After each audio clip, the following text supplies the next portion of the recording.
welcome to A Taste for the Road. My name is Scott, and welcome to the 2013 BMW M6. So, the M6 is a bit of a special place in my heart. I remember the original E24 when it came out or came to the States back in the mid-1980s when I was a kid. There was a gentleman in the town that I lived in who had one, and to hear it burble by and so forth was really very enjoyable. So when a chance came up to go ahead and review this, I wanted to obviously take advantage of it. So we're in the historic area of, or in the historic district, of Annapolis, Maryland, right near the State House. We're going to be visiting very shortly a lovely coffee shop named Brown Mustache Coffee inside of Old Fox Bookstore, and I'd like to show that to you. They've got a nice latte and so forth, and some great baked goods from local area establishments. Then we're going to head out, go ahead and spin this thing around, enjoy it, and along the coast of Maryland, and then finish back up actually over in Eastport, which is not very far away, at a restaurant called Vin 909. You guys should know about both of them, and if you're from out of town and you end up coming over here to the historic district of Annapolis, which is, definitely should be on your bucket list, then you can know about a coffee shop and as well as a nice place to eat as well. So let's go ahead and head over to Brown Mustache Coffee and check it out.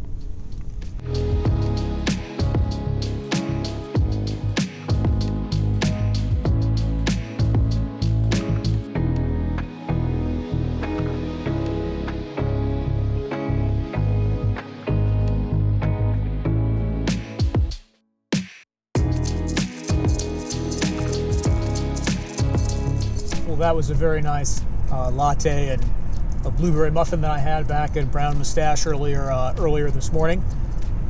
I'll of course have a traditional written review of it on atastefortheroad.com when this little film or video drops. So I've had a chance now to, through the morning and now into the late afternoon, go ahead and put this car through its paces, get a feel for what it has to offer, and essentially what makes it unique. So I'd like to go ahead and obviously talk about that. And I think a good starting point is obviously its performance, which is considerable to say the least.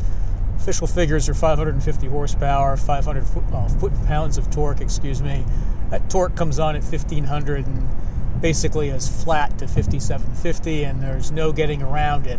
I've been in T-junctions and a few other places and applied 20% throttle and felt the back end start to break away. It's true that it's cold. It's about 36 degrees today, and the P0s that are on this car, we're getting to the edge of where they are really able to find optimal traction given the temperature. But it's a mighty thing, and 0 to 60 in a little over 4 seconds, unrestricted at a little over 190. This thing is absolutely a beast. And that 4.4 liter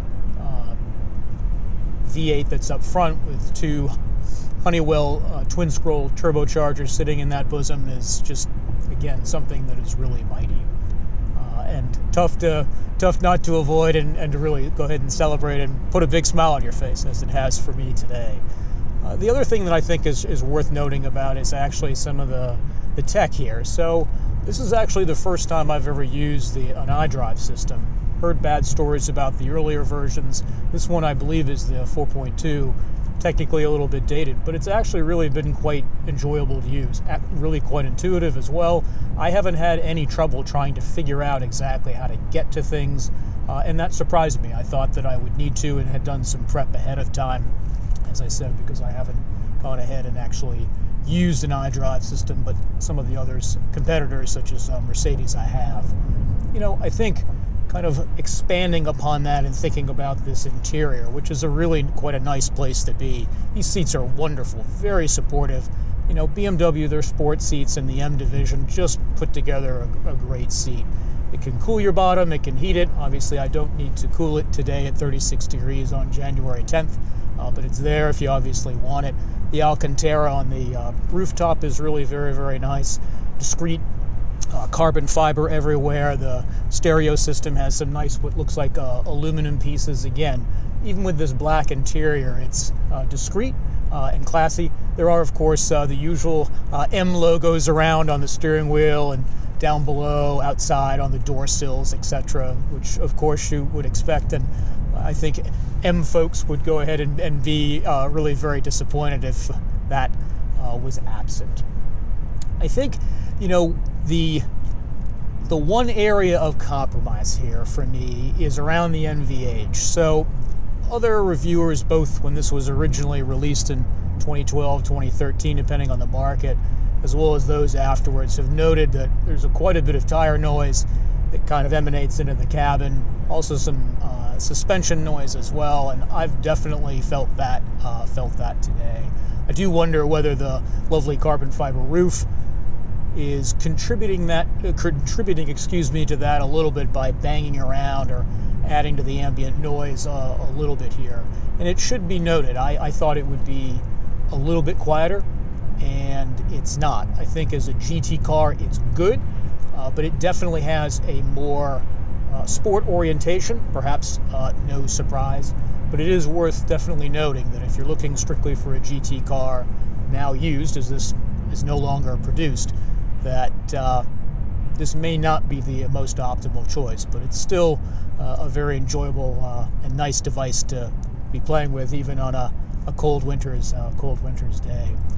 I think in the looks department, it's really a step up, not just from the standard 6 Series, but just as an M car itself. It has a number of real visual treats on the outside, the flared arches, the front end that has some scoops and other changes.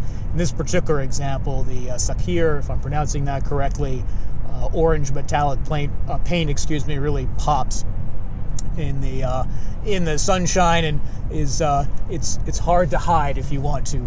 Gray or black would give you the hiding option a little bit more than what this one would be here.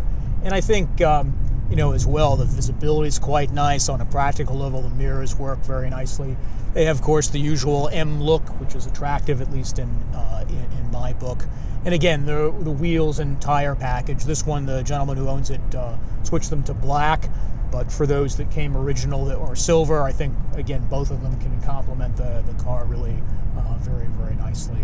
I think as an image and as an emotional device, because this car was $107,000 to start with trinkets and tags and taxes and so forth. I'm sure it was probably around the $125,000 mark, leased or bought. And you know, it really is. It's not just not only a good-looking car, but I think for those who are going to want one of these, that the image of the M6, its history as well as what this car currently represents, really I think will press some important emotional buttons for people, because yeah, you don't really always buy something like this, a coupe in general, and certainly something over 100K, as a strict rational decision. That it's absolutely something that needs to press your emotional buttons and press them hard, excuse me.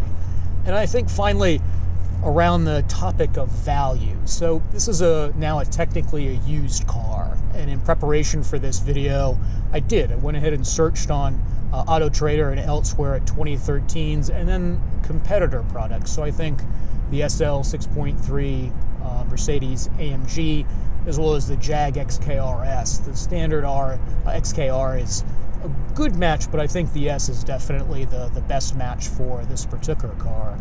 And when you look at those two other competitors, the Jag and the Mercedes, they both had much, much higher price points. The Jag was around 130, 135. The Mercedes was in the 140s. And when you look at them used today, say a 2013 all the way around, for all three examples, this really represents, I think, quite good value. So this is a car with about almost 92,000 miles. So it's running above average.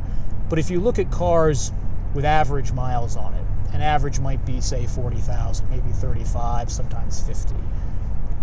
What you do find is that this car actually trades for a good chunk less. So I was looking and saw SL63 Mercedes for about $55,000, maybe $60,000, depending on condition and mileage, of course, for a 2013.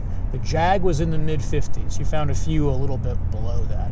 But this was comfortably in the 40s and offers a very, I think, comparable performance on the road, day to day, but yet nevertheless is available, I think, at a more competitive and more appealing price point, if that's something that you're looking at. And I think a lot of people will, for folks who've leased this originally and now it's off to its perhaps second owner, maybe more than that.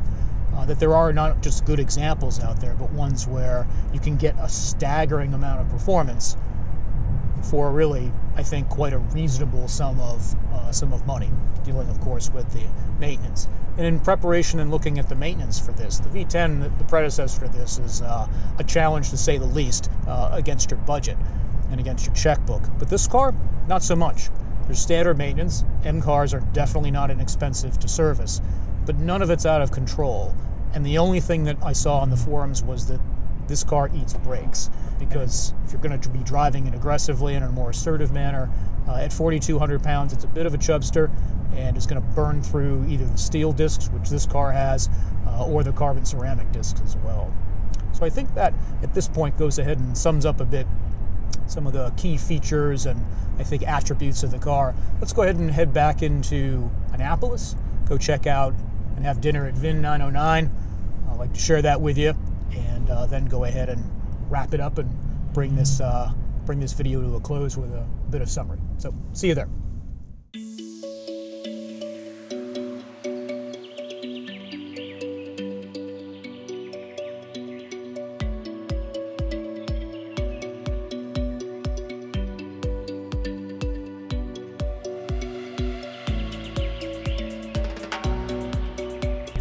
Well, that was a very nice meal at VIN 909. I'll go ahead and elaborate on it in the written review on atastefortheroad.com, but they serve some very lovely new American cuisine, a number of different choices, a real range of things. Definitely worth checking out if you happen to be in the historic district or in the Eastport area of Annapolis, or come here from out of town. It's definitely worthwhile.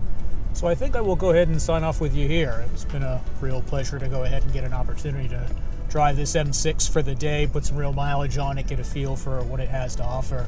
And I think it's a good choice if you're someone who really wants a focus on sport, perhaps a less on luxury, and you're willing to tolerate some of the compromises around the NVH, the extra tire noise, probably a little bit consequence of the carbon fiber roof, etc. If you're someone who really enjoys the full M experience, and you don't really need the four-door sedan or don't want that, then this might be worth checking out. I think they're a particularly good value.